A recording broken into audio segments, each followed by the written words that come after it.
Coming up on Prep Sports Central, the state's best take the plunge as the girls diving championship spotlighted power, poise, and precision.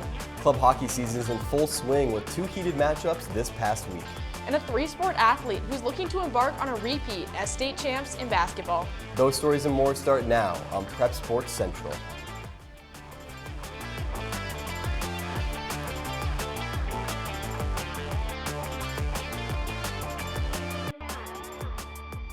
We've been practicing every day since the beginning of August, but I practiced pretty much all year, so. The season for girls diving wrapped up this week as they gathered one final time for their state meet. Hello, I'm Nathan Porter. And I'm Abby Altman. As fall sports are wrapping up, the top 32 competitors in diving gathered at the University of Iowa Recreation Center for the state final. For more on this, here's Matthew Nielsen. The best high school divers from around the state took the boards today as their season culminated in the state championship here in Iowa City. Miley Dirk led things off strong here in the first round with an opening score of 39.9, giving her the lead. However, that lead wouldn't hold long as last year's champion Cameron Russell out of Greenlee would take the lead in the second round. Through the halfway point, Russell continued to hold a strong lead with a score of 226.75. Followed by Emery Braunschweig-Harris and Holly Hetzer, both out of Southeast Polk.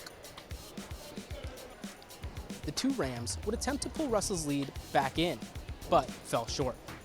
Russell would finish the meet with a score of 465.5, followed by Hetzer with a 448.75, and Braunschweig-Harris with a 447.5.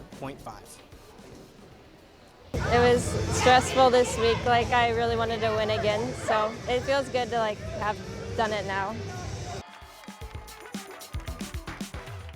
With her high school career behind her, two-time state champion Cameron Russell will take her talents to the University of Northern Iowa swim team.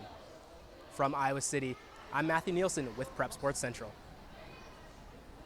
Thanks, Matthew. Now we hit the ice for some high school hockey. The Ames Cyclones welcomed in the Des Moines Oak Leafs for the first time this season, as both teams looked for a big statement win. The Oak Leafs got things started with a backhanded tap-in by Anderson Shizzle to give the Oak Leafs the 1-0 lead early in the first period. The Cyclones would then bounce the puck off an Oak Leafs defender right into the slot, where Cole Crawford would find it and fire it into the open net, tying the game at 1-1 as he celebrated with his teammates and the crowd. Later on in the first period, the Oak Leafs regained the lead as Gavin Elliott would sneak the puck by the goalie and into the back of the net. During the second period, Gavin Elliott would strike again as he put the spin cycle on the Cyclones on his way to the net for a flashy goal. Late in the game, a rebound off the back wall would find Isaac Flory to get the Cyclones back within 1. But the Oak Leafs were able to pull away later as Mason Fortney sealed the deal with a tap-in off the fast break. That would be more than enough for the Oak Leafs to win 5-2 on the road. We were just really excited to kind of see what we had with our full crew out there. I thought we did a great job. We dictated pace the entire night. Our forecheck was up and down the ice. Pretty much 3 periods. When we put pressure on them, we saw the chances that came about with it. Just really proud of the guys. It was a solid effort. Gavin Elliott had 2 goals and 2 assists in his return with the Oak Leafs to help them improve to 5-2 on the year, as Ames would fall to 4-3. Now let's head to Buccaneer Arena in Urbandale for some action on the ice. The Des Moines Capitals look to keep their winning ways as they face the Okoboji Mammoths. The Mammoths would come out strong at the start of the first period, playing tight and lockdown defense. That didn't stop Luke Logsdon from going around a defender and making it look easy, putting the Capitals on top early in the first period of play. Des Moines continued the domination as Zach Alford saved a shot leading to a Jarrett Parker goal on the other end of the ice. Okoboji would not back down as Luke Ferrerix saved this shot on goal by the Capitals. Des Moines was not done yet when Paxton Sacra put another goal in, adding to the Capitals' lead. Zach Alford would continue to be a brick wall, saving another shot to end all hopes for the Mammoths. Jarrett Parker talks about the keys to this victory. Oh yeah, we were really focusing on systems this week, watching a little bit of film. We knew that we didn't necessarily have the highest expectations for these guys, but they put up some good numbers throughout the season so far, so just really hounding down on our systems, and they got us the victory. The Capitals improved their record to 7-0 on the season and look to keep the domination going. Next, we roll on over to Cyclone Lanes for some girls bowling. Harlan hosted Kemper Catholic in an inter-season opener as both teams competed for a hot start to the season. Kemper's Ada Neppel started strong as she was able to get going early by picking up her spares. Rarely did she miss as she showed off her accuracy, picking up any remaining pins. The Cyclones took the lead as sophomore Lucy DeGroot threw this strike, which started a domino effect of dominant Harlan bowling. Ada Neppel kept fighting with a strike of her own for the Knights, but freshman Haley Strom responded with a right down the middle strike, giving all momentum to the Cyclones. Haley Strom wasn't done yet as she kept adding to an already large lead with another strike. Harlan head coach Jamie Anderson talks about this dominant win to kick off the season. Super proud of these girls. I have 4 freshmen and 2 sophomores on the bowling team this year, so we're extremely young. My goal for them was to break 1800 tonight, and we actually bowled an 1838. With that, Harlan Community opens their season with a win of 1,838 to 732. Harlan's next matchup is set against OABC IG, while Kemper Catholic is hosted by Madrid for their season opener. Now to the world of esports, as the Ames Little Cyclones Super Smash Bros. Team took on the Marshalltown Bobcats in the first round of the playoffs.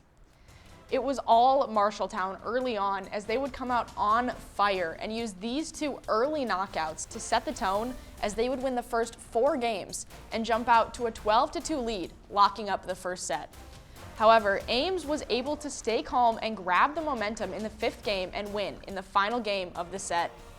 The Cyclones were locked in heading to the 2nd set where they would flip the series on its head as they won the first 4 games and would send the game into a 3rd set. With the trip to state on the line, Marshalltown would bounce back to take the 3rd set easily as they cruised through the first 4 games and punched their ticket to the state tournament. Ames head coach Patrick Donovan had this to say about the future of the program. I got some kids who didn't go out last year, but they came out this year. We had a kid who transferred to our school this year, was playing a lot. It was an up and down season, so with only 2 seniors out of that group, I feel really good about next year. The Bobcats advanced to the in-person state tournament where they will play Keokuk on November 21st while Ames' season ends with the loss. Class 1A's reigning boys basketball champion is seeing a new leader emerge for this upcoming season. Braeden Jones and Nicholas Harmon bring you the story of a Madrid sophomore whose talents have earned him starting roles in more than just one sport. Jevin Severson, class of 28, Madrid, Iowa. I play football, basketball, and track. Toughness in football and basketball it's a big thing. Being able to take advantage of my post skills, being able to move guys off the block, being defense, staying athletic, moving. That's the biggest thing. Jumping is the biggest thing too. Get above the rim. Yeah, Jevin was starting tight end for us, and then was also a defensive end starter too. So a 2-way starter. He punted at the end of the year. He's on special teams too. He kind of do it everything, you know. For our size of school, if you're a good player, you're probably playing as many snaps as possible in a game. But he was a big piece for us on both sides of the ball. Someone like a true tight end. He can block on the line of scrimmage and obviously he can catch passes with the best of them too. So a big piece for our offense and defensive success. Yeah, I mean, Jevin had a huge impact. Just a nice big body that could rebound inside. It was a guy that we could go to if we needed a bucket close to the basket. Created a lot of mismatch for other teams, and just his athleticism just brings a whole nother level to our basketball team. Really helped us. It was a big advantage to have somebody with his size and athleticism. I think Jevin's biggest strength really is besides his athleticism and what he's capable of doing, is that he sees the floor very well. He's a very good passer, which is a good thing to have in whether you're a guard or a big guy. For us last year, being a post player, when teams would double him, he was very good at facing up and finding open people, which is an underrated skill for a big guy. I do shot put and discus, just major throws. Mid-state as freshman, which is pretty big. Flicking, that's the biggest thing. Like, gotta get a strong flick on your shot put throw. Being able to move and stay balanced in discus is the biggest thing too for like post moves. I can still feel a real connection between those. Jevin sets the tone every day. I think what kind of sets him apart is he's a really good practice player. He goes 100%, he goes hard. every rep of every practice, and I think that's something not a lot of kids are really good at, and he does that with the best of them. And in terms of physicality-wise, he ain't scared of anybody. Obviously, being a big kid himself, that helps. But you can see him even from his freshman year to now, his transformation of he's kind of shedding baby fat right now and putting on some muscle, and you can see him just continue to get better and better as he grows up. We got a group of dudes this year back from last year's state championship team as well. Just got to build off. Leadership has to be more than it was last year. Got to build off. I feel like we have a real chance to go all the way again. Jevin Severson and the Madrid Tigers start basketball practices today to begin preparing for their season ahead in hopes of another championship title. Now we welcome in our rapid fire rundown host, Delaney Peterson. Welcome in. Thanks for having me. Yeah, so we're wrapping up fall sports, and we got state football championships happening this Thursday and Friday. Looking at those lower classes, starting out with 8-man, we have Bishop Garrigan versus Woodbine. Bishop Garrigan's really the team to beat here. Woodbine's going to have to battle throughout, especially on defense. In A, we have MMCRU versus St. Ansgar, and MMCRU's super dominant on the defensive side, so it's going to be hard, and I think St. Ansgar is really going to have to throw the ball more than they're used to. In 1A, we have West Lyon versus Regina. Regina is really a tough team to beat right now, but West Lyon is #1, and I could see this being a closer battle, but I could also see West Lyon coming out strong. And in 2A, we have Kemper Catholic versus Van Meter. This should be a super exciting matchup as well. Yeah, and then Kemper Catholic and Van Meter, two great teams, like you said. What big matchups are you expecting to see in this one? You know, Brock Bating, he's their guy. He has 6 touchdowns in the win in the semis, and Van Meter is looking for their 5th straight state title. And it's just all about momentum at this point, you know. Van Meter is going to be a tough one to beat. What about some of those 3A, 4A, 5A matchups? Yeah, so 3A starting off, we got Bishop Heelan versus Nevada.